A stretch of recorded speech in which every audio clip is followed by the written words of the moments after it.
Well, we're getting there, certainly. And I think the biggest thing as you talk through from a substitution standpoint, I think a little bit more in our front than we've been able to do in the back end. But, kind of highlight a kid like a Jaden Davis that just continues to impress as a young guy in the program. And obviously there's been a need in the secondary for a mature kid to come in and produce for us. And so I kind of highlight him. But, the bulk of those rotations, as mentioned, the bulk of those rotations have been in our front, which is of all the spots, if you're going to, be like one sound, making sure that you bring the guys in, they know what they're supposed to do. And Coach Thibodeau does a phenomenal job in the front.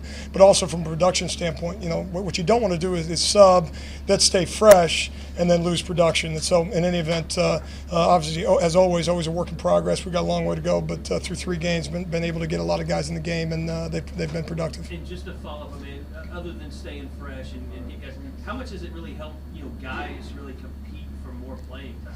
Well, I think that's a critical piece to this thing. You got to make sure you're going to get a culture one way or the other. It's either going to be a culture of achievement and production or a culture of entitlement. Just saying, well, I'll be in the game. Those guys go make plays, and I guess big picture stuff. Saying they'll make plays on offense, and we'll just put me in the game, coach. On defense, we'll be okay. And so, in any event, what we're trying to create is just that, and a culture of achievement to match the culture of achievement on offense. And again, as I say that, I know firsthand we've got a long way to go before we can ever make that claim. But no, that's a critical piece to this thing. Is it spreads like wildfire. If I don't make a play, wait a second, he does. What's that mean for my future rep count? And so, do we have it at every position? We certainly don't. But through 3 weeks, again, I kind of highlight the front in terms of those guys coming in and being productive for us. Alex, what was your general thoughts on just how you played tonight? Were you consistent through the game? Did you like that? I think it's always tough to tell. I think certainly you get the results that you wanted. It was good to get 2 takeaways. I was the first one to be very, very critical week 1 when we didn't finish in the fourth quarter. I felt like we finished tonight and made enough plays, obviously, to not give up any points in the fourth, which is kind of one of our goals, is to make sure that you finish that way. Still some head-scratching plays along the way. One drive in the third quarter when I think I got to do a better job, number 1, and then number 2, just the third down conversions on that drive. Just tremendous opportunities for us to get off the field and get the ball back to their offense and maintain the momentum created in the first half, and we failed to do that. And so it was disappointing in that drive specifically, but certainly there's individual plays that you want to have back and you got to get corrected. But once again, I will comment on this. That's what it looks like in practice. We do that in practice. You're going to do that on Saturdays. And so those head-scratcher plays that end up kind of keeping you up on a Tuesday night, well, guess what? They happen on Saturdays. And so that's the message to the guys, and we got to do a better job of coaching. You had the drive you just talked about, and on the next drive you get a second 28, you left a big play, but then you get off the field. Are the fact that happened when you had the fourth quarter you had, is that encouraging? Well, in that moment, it's happened. So that the 28 yards or whatever it is doesn't come off the stat sheet, and there's a first down to defend. The message to the guys is you're always one play away, because if you're one play away on 1st and 10, they don't get points for that particular play. On 1st and 10, you're one play away from being the second and long situations, which means you're one play away from a third down situation, then you get a chance to get off the field. And by the way, you're always got an opportunity to get a takeaway. So, no, I think those moments.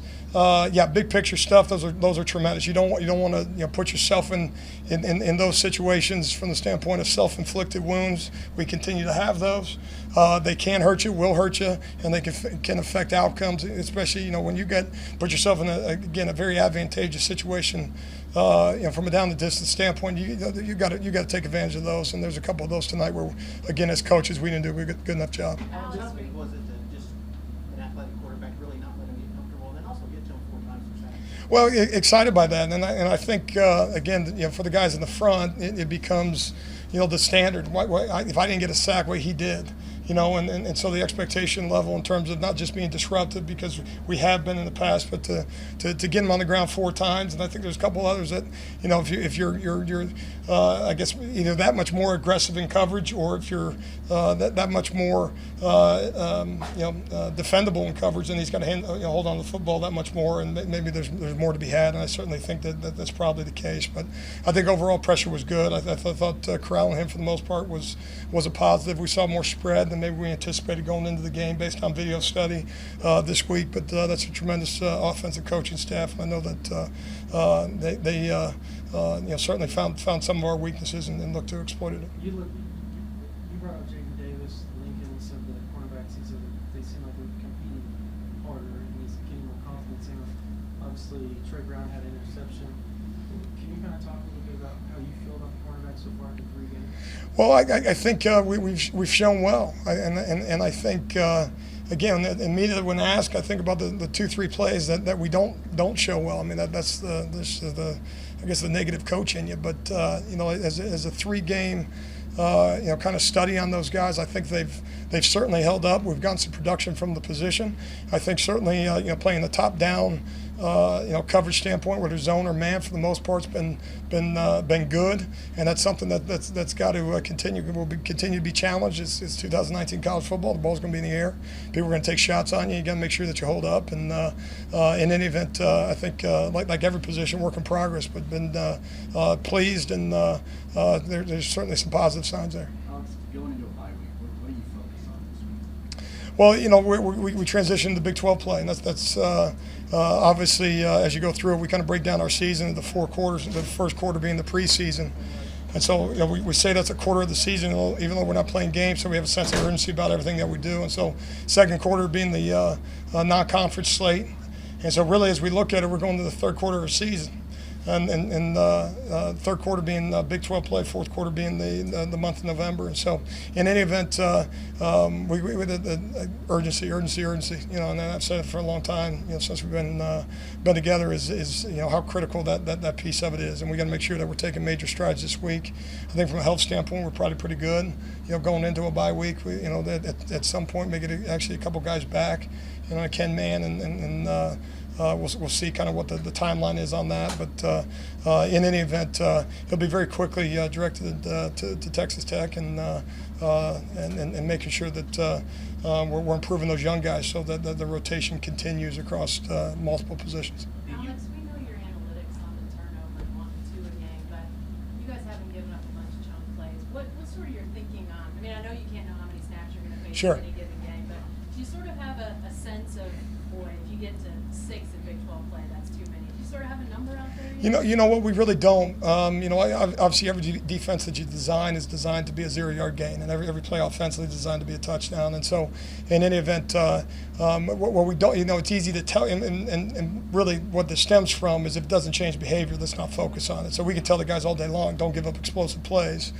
Oh, great, thanks, Coach. We didn't plan on it, and so in any event, that's not something that I know a lot of people do. Certainly, the answer is we don't want to give them up, but it's not a focus because I don't think it's a behavior changer for our guys. Focus on playing fast, playing aggressive, playing top-down defense in the pass game, and obviously from a run fit standpoint, being sound. There's a couple times tonight, and really the bulk of our issues over the course of the first 3 games has just been some gap integrity issues that we got to get short up.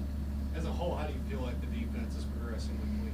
Well, hard to tell. It's a one game. It's always a one-game evaluation. Because you don't get credit for week 1, and week 2, week 3, and we don't get credit for this one past tonight. And so it's hard to make those determinations. Are we getting better? I think we are, but you always got to assume your opponent is too. And so I guess at this point we got a long way to go.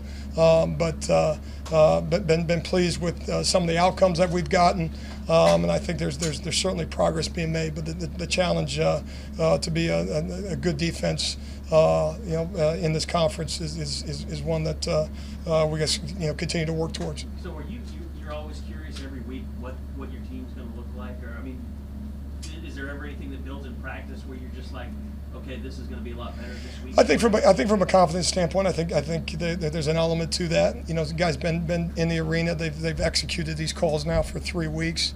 I think that's one piece of it too that is kind of lost in things. Is you say you change the defense, but so often on Saturdays you see things that you don't prepare for, and so what do you default back to? Reps are at a premium, and so from that standpoint, some of the things we've only executed X number of times on a Saturday night, and so what you do see, I guess trying to make my point here is that you see a cumulative impact of running that same rep versus that, our call versus that formation versus that play, and then get a chance to coach it on video. And so you build off of that. But certainly then the next week it's different personnel groupings, different plays, and it might be the first time that call versus that formation versus that play for these guys to execute on a Saturday night on a big stage. And so, no, it is. It's in a lot of ways, there's more newness each week in college football than maybe a lot of people realize. Okay, we got to wrap up. Anything else? Were there any times over there on the sideline when you were just like after play, you're like, I can't believe Chip's trying to do this to me? No, I just and I said this week, I think a lot of times, when you go so far back with somebody and you're young coaches, and obviously I was a little bit younger than him. Let's make that very, very clear. But before you knew who Chip Kelly was, he was an elite offense coach at the University of New Hampshire, and one of his big messages to all of us over time was big time's where you're at. And you can't tell me those games at New Hampshire weren't a big. I know you weren't there, but that was a big deal. And he was our offensive coordinator, and we worked very, very hard to win a bunch of ball games. And he's a friend and an elite coach and a game changer in offensive football for a lifetime.